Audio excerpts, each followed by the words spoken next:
Welcome back to Their Future, Our Pod with Annie Andrews. Thanks so much for joining us. Their Future, Our Pod is an Arena production. Arena is South Carolina's only progressive media company. I'm here today with my good friend and your good friend, Dr. Michael O'Brien. Michael, thank you for being here. Yeah, good to be back from episode one to now. And a heck of a lot has happened.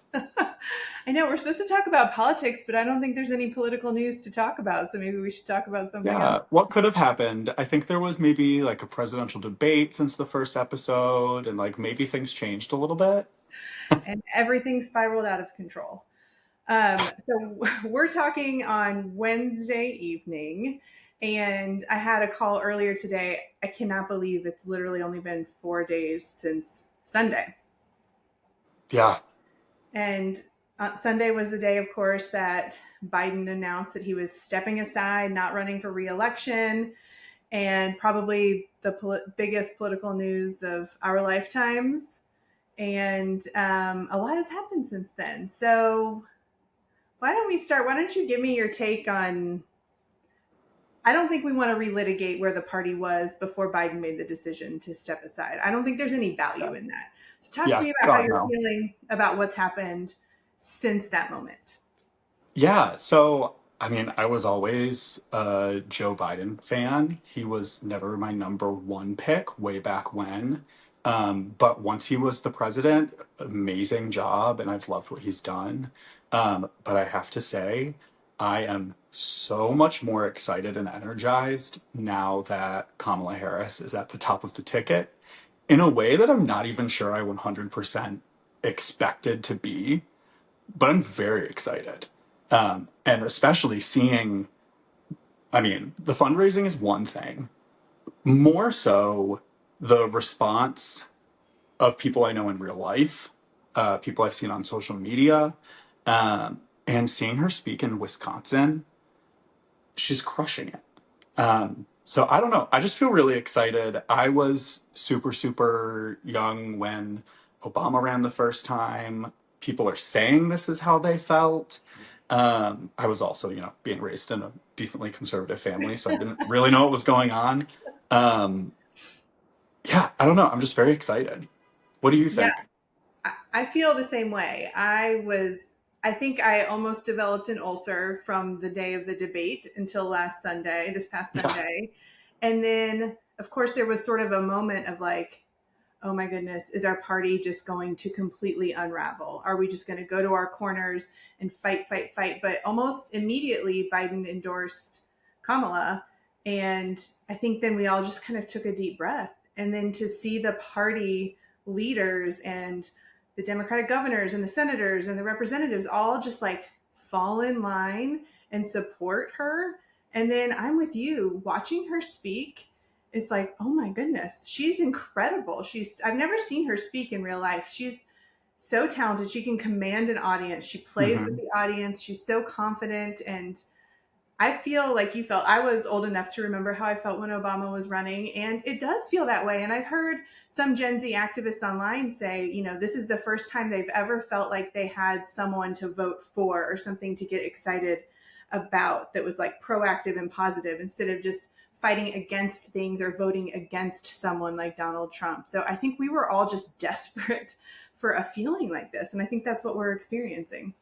I mean, I think it's a really good point. We do have a lot to vote against with Donald Trump. He's already been president. We know just how bad that he would be.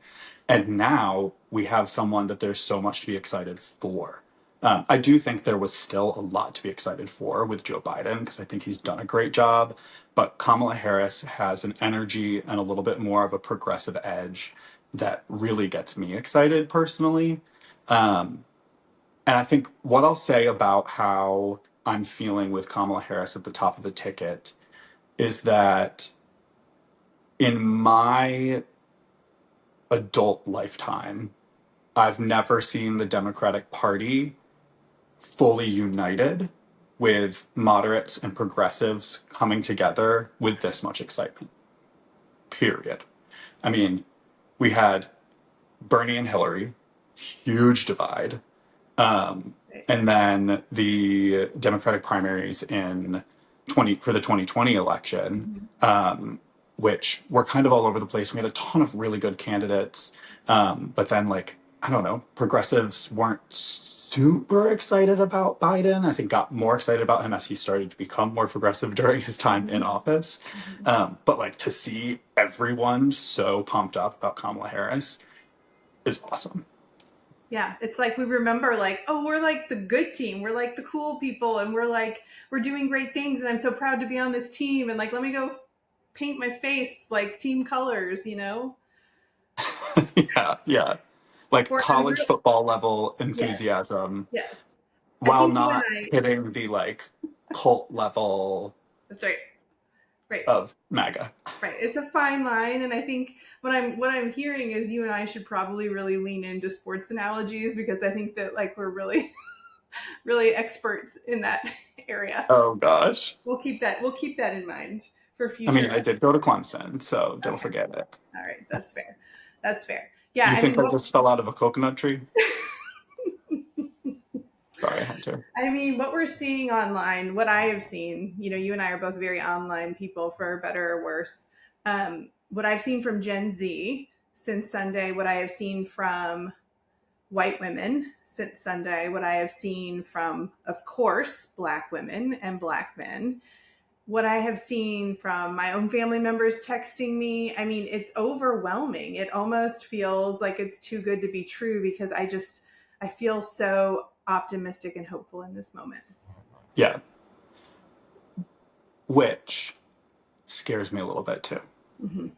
Um, I will say, I was talking to one of my friends, one of my best friends, and she's a young black woman who's very engaged with politics, and she said, "I'm so excited, but I'm also so scared," which I think is also really valid. Hmm. Um, but to your point, we're mobilizing a lot of people. I mean, you personally, working with Shannon Watts and some other really incredible women, are working to get white women on board. There's an amazing event tomorrow night that's with the Human Rights Campaign that's out for Kamala Harris, and it's getting LGBTQ people on one of these giant Zoom calls to do a fundraiser. So cautiously, but very, very, very optimistic. I just feel like we're moving such a huge front forward, and that makes me really hopeful. Yes. And I think a difference between now and 2016 is, we had to live through an entire Trump presidency. We had to live through Roe v. Wade falling. And like, Hillary warned us about all of these things, but I think so many of us were just asleep at the wheel. And, yeah, we got out and voted, but we didn't do the real work, the real labor that you need to do in between election days to talk to your friends, families, neighbors, to sign up to door knock and phone bank and text bank. And then we lost. And then we are suffering the consequences of that. Our children, generations of children, are going to suffer from having these right wing extremist members of the Supreme Court, Brett Kavanaugh and Amy Coney Barrett. Like the damage has been done, and we're all awake now, I hope. And we can, especially speaking as a white woman, correct some of the wrongs the way we failed in 2016 to not do the real work. I think that's what's happening now with these white women that I am working to organize for this call tomorrow, Thursday night.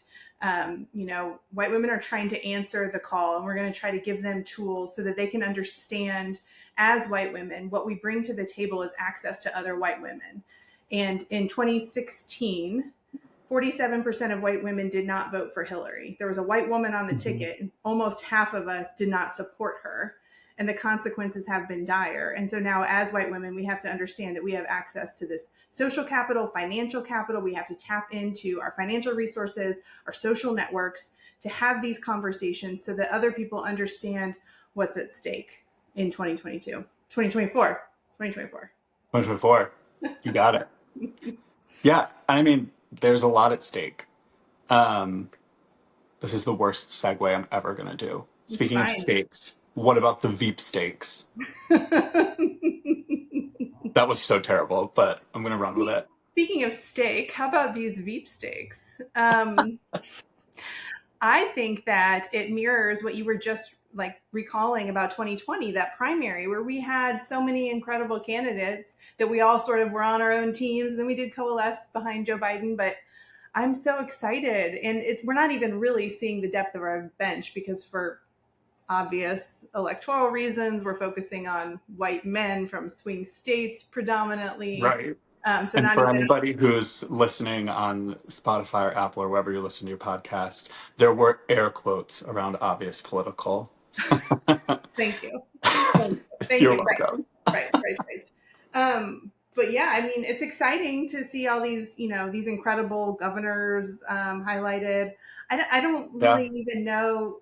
What I hope is that we don't all get into corners about who we want the VP to be, and then we all start fighting Yeah. about that when they don't pick our guy or girl. Um, I just feel excited about all of them. I don't know. What are you thinking? I think there are people who are taking sides and kind of going into their corner, but I don't think it's in a way that they are really against the other people. They're just really excited about one person.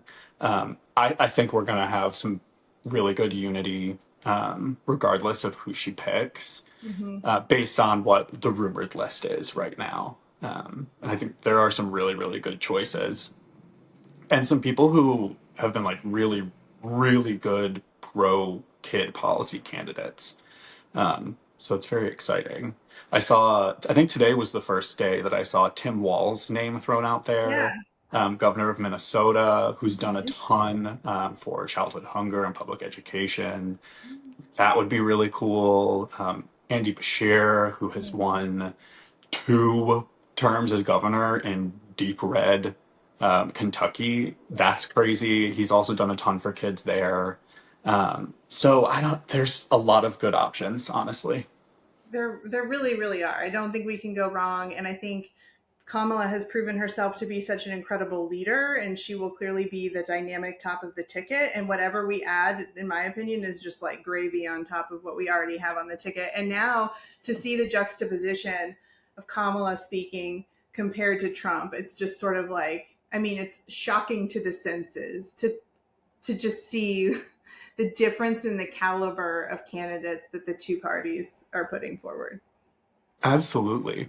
I mean, imagine some of these people who are in the quote Veep stakes in a debate against JD Vance. I mean, Tim Walz going up against JD Vance, Andy Bashir going up against, I mean, Andy Bashir or Roy Cooper, who are actually from the South, Right. and Andy Bashir in particular being from Appalachia, going up against this guy who pretends to be from Appalachia, would just be wild to witness. It really would. And I think we could probably spend a long time talking about JD Vance as the vice president on Trump's ticket. I think the Trump camp is very much regretting that choice. I think it was a choice made out of bravado because they thought they were running against Biden. They thought they had this election in the bag, and they just put in like another MAGA Project 2025 extremist on the ticket who doesn't really bring anything electorally to the table. People in Ohio are not endeared to JD Vance. Um, No. He and won, but he underperformed there. yes, and I mean, the funniest thing about all of this to me is watching Vance on the trail, and he is so bad. He has negative charisma. Yeah. He's a black hole of charisma. It's bad. And he's just like really, really just terrible. And I mean, it's kind of funny. Do you think there's a chance that they ditch him? I mean, yes, Trump is like the world's most petty human being. So I totally see that. I also could see Vance announcing that, oh, Trump's not who I thought he was. I'm stepping aside. Like, who knows? Like, the rules don't apply to them. I mean, the way they've attacked Kamala since Sunday is hilarious. They have nothing. They're like making fun of her laugh. And the RNC Research Twitter account is tweeting out all these videos that make Kamala look so cool. It's like, thanks, guys. It literally reads like a fan account. It does. It's incredible. I'm like, thank you, RNC Research, for putting in the work to elect President Kamala Harris 2024.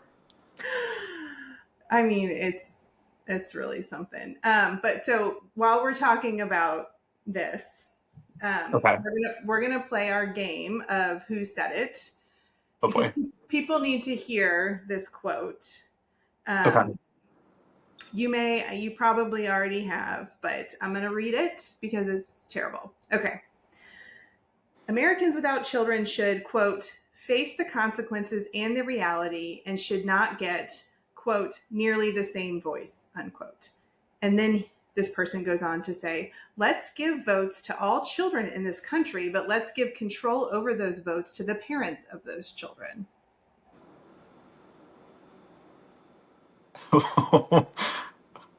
Wait. It's hard to even understand what he's Wait. saying. So it's someone saying that people who have children should get to vote for the number of children that they have, Yeah, essentially, they should have like a essentially. weighted vote. They should have more say because they should speak for their children. Oof. Um, It's a real family man who said this, as I give you a I don't clue. know. It honestly sounds kind of like Mike Pensy, but he's been out on his golfing trip. So you got to tell me who it is. So this is JD Vance. This is Mr. Family Values, JD Vance, and Was this recent? this was like, yes, very very recent. Because he's attacking people who don't have children. They're trying to attack Kamala because she doesn't have children. She's a mother. She's a stepmother. Like, I mean, it just, none of it makes sense. But the fact that he's, again, trying to use our children in his little political games, while we know that Project 2025 will abolish the Department of Education, it will attack women, take away rights to abortion and birth control, and it's just total insanity and bad news bears for children all across this country. And then he's trying to say that he's the voice of children because he thinks parents of children should have a bigger vote. Like, none of it makes sense, and it's so frustrating. I have to wonder if he literally came up with that on the fly because it's Like just his so dumb. Like he couldn't have pitched that to anyone, and they were like, "Yeah, dude, great idea." right? I mean, it's unconstitutional to begin with, but like to even suggest indirectly that somehow you're fighting for kids. Yeah. So what? Like this future that he has in mind encourages Republicans to have as many children as possible so that they have the most political power possible. But we're not going to use that power to help you raise your children, to help you educate them, to help you feed them, and they're probably going to get shot. I shouldn't have laughed at that, but it's just I mean, all you laugh because it's so absurd. I'm like, it, dude, yeah, that's crazy. yeah. Well, what they Also, really as want for our if like children. no Republican has ever been childless. Tim Scott. South Carolina's two senators are both. Oh my gosh, and Lindsey Graham. Oh, Right. A person's value is not inherently tied to whether or not they procreate. And get the word children out of your mouth until you do one pro child thing in your career. And then we can talk. snaps for that. Oh, it's just the worst. Wow, it really has been a crazy couple of weeks. I mean, and we are not even talking about the assassination attempt. Like, we're just going to Oh my god. fast forward through that because, like, that could Yeah, have been a moment, Michael, that could have been a moment where the parties came together on common sense gun laws. Or, in the very least, Trump could have changed his tune about assault weapons, considering he was almost killed by one.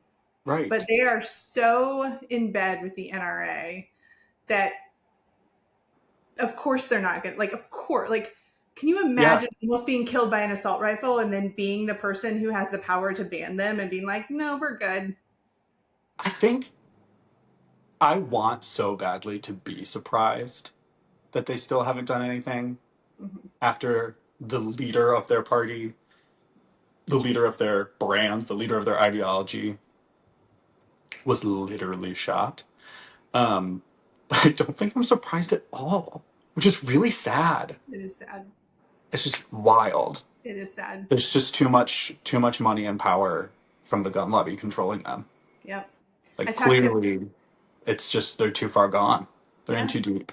Right. So we have to stop electing them. And this is why, I think you and I talked about this whole like sort of scandal, mini scandal in Tennessee with that gun violence prevention group that cropped up after Covenant. And then when their FEC filing, well, they're not technically FEC filings because they're state filings, when they became public, it was clear that this organization that was founded to stop gun violence was funneling money into the extremist Republican leaders in Tennessee. Right. And so, and like they will say, this organization has said that they're bipartisan and their strategy is to develop relationships with the Republicans so that they can eventually move them on this issue. And it's like, oh, honey, that's not going to work. No, your money's never going to add up to what the NRA has. And Also, if that was your strategy, you probably should have let the people know who were giving you the money. yes, and just like this concept that we can these, I hope I don't offend anyone, but like that these nice white ladies can go and have these earnest conversations with their Republican lawmakers, and because they're wearing nice clothes and their hair looks nice and they talk nicely to them and they give them some money, that they're going to change their mind on gun violence. They're not going to change their mind. So we have to stop supporting them and we have to start electing Yeah. brave people who are willing to do what sometimes is seen as politically non-advantageous, whatever the opposite of advantageous is. Um, and like just it's we Yeah. have to elect I mean, different people. like Annie, you and I, before we were known and blacklisted from the state house, probably, like before anyone knew who we were pediatricians who spent time going to the state house and talking to legislators. We know Republicans don't listen. There's a very small portion of them who do occasionally listen, and they've all lost their primaries. That's right. So yeah, it's just not surprising. Right. So we just have to like, and this gets to our whole purpose for existing in this moment, basically, which is Mhm. like we must get political. We have to start getting political. Enough with the talk about advocacy and enough with the talk about policy. Like we need people to do that. There are plenty of people doing that. But people like you and I who have passion plus expertise cannot be scared of getting political. And I am so tired of organizations and institutions throwing up all of these barriers to allowing us to engage in politics, and it's just like it's not working. Yeah. And I think my like asterisk to that is adding, because our advocacy and policy discussions will not work until we win politically. Like this has to happen first. We have to elect a kids first majority. We need a kids first president. We need a kids first senate, Mm-hmm. and we need kids first candidates across state legislatures. So I mean, hopefully someday that's the vision. Um, but right now, we've just got to buckle in and focus on freaking winning. Right. And that goes back to what you and I were chatting about before, which is organizing in between elections and doing the Hmm. real work. I think especially as white people, sometimes we think that work is other people's work. Oh, I'm too busy. I'm a doctor. I'm too busy. Well, Hmm. leading up to the 2020 election, before I ran, I phone banked every Saturday for like the 2 months leading up to that election. I have 3 kids. I was busy. I forced myself to sign up. I would go in a room with my phone. I hate talking on the phone. I hate small talk. And I just did it because I knew that that's the only way to like calm my own anxiety, that we have to just not think we're better than this work. We have to text bank, door knock, phone bank. We have to donate if we can. And we just have to find every single way to influence this process so that we can eventually start electing the type of people that will prioritize our kids. Absolutely. And I was going to joke because, you and I can sometimes in our conversations on here, and then just when we talk to each other on a daily basis, Mm-hmm. we can get a little doom and gloom sometimes, a little Yeah. doom and gloomy. And I was like, LOL, maybe we should just call this podcast Sunshine and Rainbows. But really, truly, like getting through this stuff that is so scary, and like the what ifs of what if we don't win, and like why is it important that we win, remembering that once we do win, that is when the real work begins. And that's when we do the advocacy and policy work. Imagine having these majorities in Congress and in the Senate and having the White House, and we can actually go to these legislators and say, hey, this is something that's really good for kids. And they say, wow, that's great. That sounds amazing. Let's pass the law. That's the goal, y'all. That's the goal. And you and I would be like, I'm sorry, what? Did you just say yes? Yeah, right. Exactly. Am I dreaming? That's literally only happened to me one time. Representative Seth Rose in South Carolina, and he's a Democrat. And I said to him, "Hey, this is why I think you should co-sponsor the universal school lunch bill." And he looked me in the eyes and he said, "Yeah, you're a pediatrician. That sounds great. I'll go in and co-sponsor it right now." And my jaw hit the floor. Like, imagine having that. Like in Congress and in state houses all across the country. And you know what? Like Right. it is achievable. It's achievable. There's so much untapped political power amongst so many populations in this country, but definitely amongst physicians and pediatricians. I'm talking to a big audience of pediatric hospitalists Mm-hmm. next weekend in Minnesota, actually, and this is like it's my rallying cry. It's like enough is enough. Things are dire. Our kids are suffering. Make yourself uncomfortable. If you're not pushing the boundaries, you are not doing the work. And that's why you and I are beloved in the South Carolina State House. Period. Mic drop. Okay, so we've talked about a lot. Is there? We talked also at the top before we started recording about how you and I are sort of orphans of generations. That I am sandwiched right between baby boomers. I'm not that old. Oh Not my baby God, boomers. Amy. You are not baby boomer. Oh my god, I'm not that old. Annie Andrew is part of the greatest generation.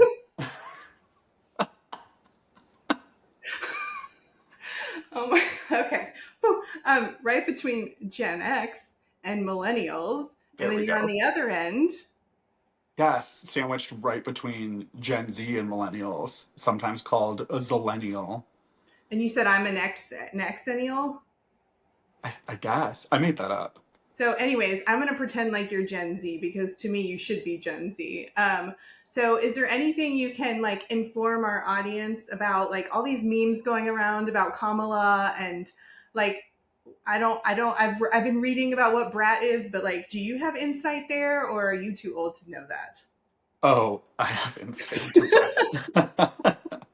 You don't say. So, I just came back from vacation in Provincetown, which for anyone who doesn't know is like one of the gayest towns in America. It's very, very fun. Us gay people love Charlie XCX, so everybody was talking about Brat. Everyone was playing it everywhere.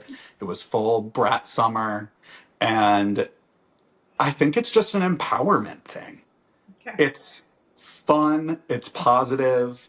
Um, you're gonna see people on Fox News being like, "Why did they say calling Kamala a brat is a good thing?" Like, I forget one of their commentators on I think Fox and Friends said, "You're not the target audience," and I think the target audience is Gen Z. Right. So it'll be interesting to see how that translates to people like across the spectrum. Um, but I think in general, if they just see people having fun with it, I don't see that as a negative thing. Yeah, I mean, I think it's like we have to talk to our audience. Like, if that's getting Gen Z excited, which it clearly is, and it's making me ask questions and Google it and try to figure out what it means. And I've seen like George Conway tweeting about it, and his daughter is like, "Dad, stop saying brat. Like, you can't say it anymore." I mean, it's fun. Like again, like we should be having fun. We're coming out of such dark times and we feel like everything is an existential threat because it is, but also we can have fun. And I think that's the other good thing about Kamala is she's a joyful human being. She's Yes. laughing and she exudes joy when she's speaking to these audiences. And so why shouldn't we have fun with it, especially if it's going to get Gen Z and the youth vote to pay attention to what's happening in this election cycle. Yeah, agreed. And I think Kamala has like a kind of I don't know how to say this better, but like some kind of it factor where she's the right balance of relatable Hmm. and professional. Hmm. Um, Whereas, like, I don't know, the infamous quote of Hillary Clinton saying, "We have to Pokemon go to the polls," like, was not natural. I think Kamala's got it. Yeah. So I don't know. That's my zillennial opinion and how I see it. Well, that's where I'm at. I totally agree. And we haven't even talked about the second gentleman, which maybe we should devote a whole pod to him Doug, because just love that man. And the me idea too. that he could be the first gentleman and we just get so much more Doug in our lives, like that's just icing on the Yes, cake. I met Doug in Charleston. Oh, He came for a fundraiser, and was such a delightful person, a like really motivating and compelling speaker. Um, just seems like a very normal, cool guy. I don't know. They just seem like a normal couple to right. me, but And they seem like they love each other, which is which the is refreshing. yes, yes, Melania. Anyways, so Michael is now at our Their Future, our Vote Their Future PAC DC HQ. Michael is now a DC resident, and he's going to be leading up some of our advocacy and political efforts up in DC. And I think you and I are both feeling this momentum and feeling like we're sort of living through one of these like really incredible political moments. And even though the PAC is focused on electing House candidates who put kids first, I think we're going to go all in to do everything we can because, of course, a vote for Kamala is a vote for kids. And I think we can meaningfully impact the conversation by highlighting all the ways she's so incredible for children and at the same time calling out all the ways that Trump is so horrific on the issues that matter to our nation's children. Absolutely. I think we're going to focus on parents, moms, dads, pediatricians, and then what did we say last time? Former children. We are all former children. Like, y'all, think about what it was like to be a kid and look at the kids today and what's happening to them. Mm-hmm. Um, so that's the message. That's the vision. I think Kamala, the Kamala nomenon, has got us pumped up. So it's time. We're ready to roll. That's right. And I'm super excited to be in DC. Yes, yes, right in the center of it all. All right. Well, I we could talk forever about U.S. political news, but I think we should call it quits there. So, if you're listening to this before Thursday night, please go to answerthecall2024.com. If you are a white woman, or anyone is welcome to join, but if you're a white woman who wants to do better than we did in 2016, please go there, register for the call. I promise you won't regret it over, we're at like 40,000 registrants already, and we just released the registration a couple hours ago. So it's going to be a really, I think, powerful evening tomorrow night. But everybody dial it up, figure out what you can do to send that woman to the White House and elect a kids first majority. Let's do it. Let's do it. All right. Well, thanks for listening. And Michael will be back with me soon, I promise. Thanks for having me again. Of course.